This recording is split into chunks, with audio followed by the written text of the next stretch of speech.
কুষ্টিয়ার মিরপুর উপজেলার বহলবাড়িয়া ইউনিয়নের খাড়ারা গ্রামে বস্তায় আদা চাষ দিন দিন জনপ্রিয় হয়ে উঠছে।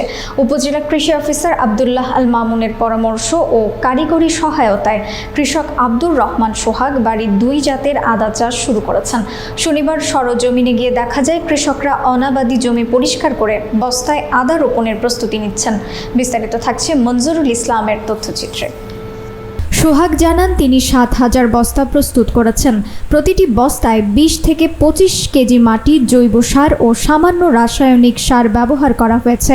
জমিতে 7 ফুট চওড়া বেড তৈরি করে মাঝখানে 5 ফুট ফাঁকা রাখার নিয়মে সারি সারি বস্তা সাজানো হচ্ছে। অতিরিক্ত পানির নিষ্কাশনের জন্য নালা তৈরি করা হয়েছে। সাধারণত প্রতি বস্তায় 30 থেকে 50 টাকা খরচ হয় এবং 1 থেকে 2 কেজি আদা উৎপাদন সম্ভব বলে জানান তিনি। কৃষি বিভাগ জানায় স্বল্প খরচে অধিক ফলনের জন্য বিজ্ঞানভিত্তিক পদ্ধতিতে বস্তায় আদা চাষ কৃষকদের মধ্যে সাড়া ফেলেছে।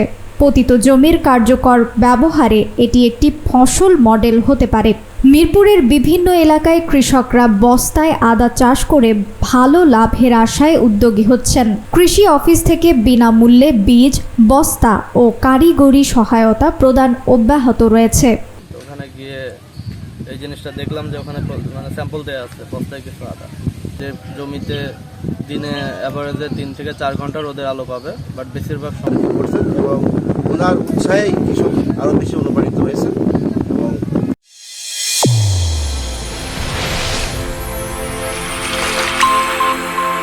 চ্যানেল A1 হৃদয়ের